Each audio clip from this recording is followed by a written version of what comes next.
हिरणी बिना किसी डर के दो शेरों के साथ चल रही थी। ये देखकर एक संत हैरान रह गया। उसने पूछा, तुम्हें इन खतरनाक जानवरों से डर नहीं लगता? हिरणी ने मुस्कुराकर जवाब दिया, कुछ साल पहले एक शेरनी की मौत हो गई थी। उसके दो छोटे छोटे बच्चे भूखे प्यासे इधर उधर भटक रहे थे। मुझे उन पर दया आई और मैंने उन्हें अपने बच्चों की तरह दूध पिलाया। अब वो दोनों बड़े हो गए और पूरे जंगल में ये ऐलान हो चुका है कि कोई भी हमारी माँ को बुरी नजर से ना देखे। ये बात पास के पेड़ पर बैठा एक तोता सुन रहा था। उसने सोचा, काश मैं भी कुछ ऐसा करता जिससे लोग मेरी भी इज्जत करते। तभी उसकी नजर जमीन पर पड़े घायल सांप पर पड़ी। तोता तुरंत नीचे उतरा और सांप के पेट से कांटा निकाला और उसकी मदद करने लगा। लेकिन जैसे ही सांप थोड़ा ठीक हुआ, उसने पलटकर तोते को जोर से डंक मारा। संत ने घायल तोते को देखा और पूछा, तुमने अपने साथ ये क्या कर लिया? तोता बोला, मैं हिरणी की अच्छाई से प्रेरित होकर सांप की मदद करने गया था, लेकिन उसने पलटकर मुझे ही डंक मार दिया। ऐसा क्यों? तो संत ने एक बहुत सुंदर जवाब दिया कि अगर मदद करनी हो तो शेर के बच्चों की करो, विषैले प्रवृत्ति के लोगों की करोगे तो यही परिणाम होगा।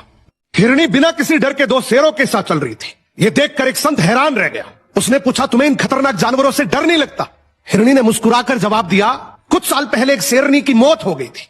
उसके दो छोटे छोटे बच्चे भूखे प्यासे इधर उधर भटक रहे थे। मुझे उन पर दया आई और मैंने उन्हें अपने बच्चों की तरह दूध पिलाया। अब वो दोनों बड़े हो गए और पूरे जंगल में ये ऐलान हो चुका है कि कोई भी हमारी माँ को बुरी नजर से ना देखे। ये बात पास के पेड़ पर बैठा एक तोता सुन रहा था। उसने सोचा, काश मैं भी कुछ ऐसा करता जिससे लोग मेरी भी इज्जत करते। तभी उसकी नजर जमीन पर पड़े घायल सांप पर पड़ी।